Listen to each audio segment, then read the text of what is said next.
guys, it's Kelly from Cards by Christine here with you on a Technique Thursday to share with you the Simply Scored technique. So, let's see here. This is a card I made from the Paper Pumpkin Alternatives recently, and this background is so simple but so dynamic, and I want to show you how I made it and how easy it is to really elevate your projects with scoring. So I'm bringing in our Simply Scored board, and what I have here is a white mat. So this is basic white, and it is a non-traditional mat because it's I really wanted a thick border of the card base. So what we have here is 3 5/8 by 4 7/8 is the size that I have for the mat. Now the scoreboard has 1/8 inch score lines and the stylus that you can just follow the tracks and make straight scores. Now you can use it for things as basic as creating a score line in the middle of your card base so that it folds better. Score lines for folding are very helpful because then your paper doesn't crack. So that's the basis for a score line, but score lines can be used for many other things, including decorative purposes, which is what we're going to do here. So I started probably about 3/8 of an inch up from the bottom.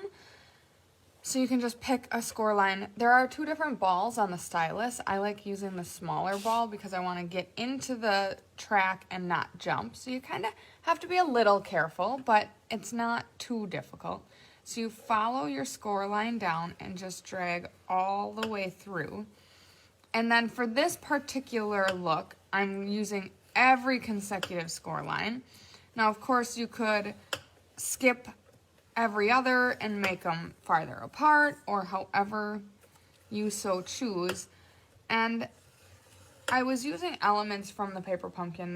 This is a card base from the Paper Pumpkin, and these die cuts are from there as well.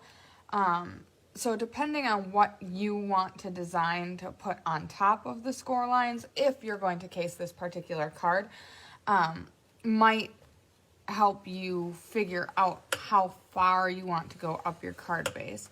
I honestly went maybe 1.5 inches, closer to 2 inches. And then because you're scoring, it really curves the paper.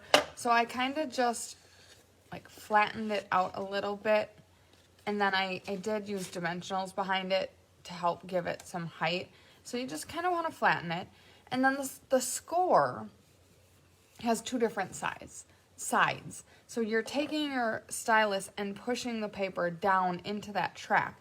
So you either have the side where the track is up, so the paper goes down, or you can flip it over where the track is elevated or where the paper goes up.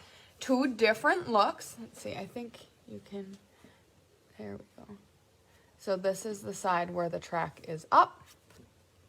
This is the side where the track is down. Scoring is a lot like dry embossing, where it's a subtle look, but it's those small little details that really elevate your projects. So, it doesn't really matter which way. I did my card with the score lines up.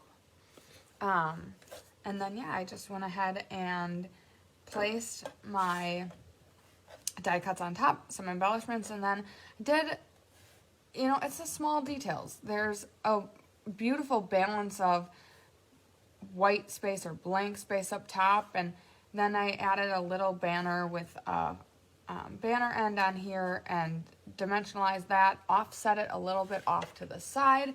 So all of those little design details, even so small as to have some of the leaves hanging off of the edge, all of those little details make a big difference in making the card look complete and helping balance off that white space.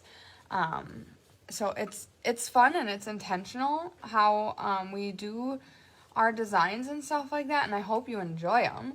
So that's just a technique that you can use with the Simply Scored board. I have had this product for years and years and years, and rarely use it. So I'm starting to find more ways to find use from the scoreboard.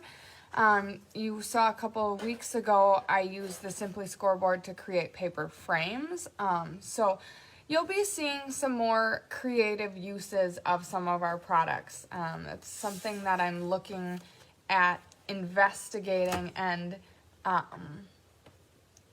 trying to share with you guys so that you can see some creative uses that help you find more use out of our products and your products as well. So if there are products that you have that you notice are collecting dust on the shelf and want to be inspired to use, share with us what those products are so that we know how to help guide you as well. So I hope you enjoyed this easy technique using the Simply Scored board, and I hope you have a wonderful Technique Thursday, and you can catch Chris later tonight for some live card making.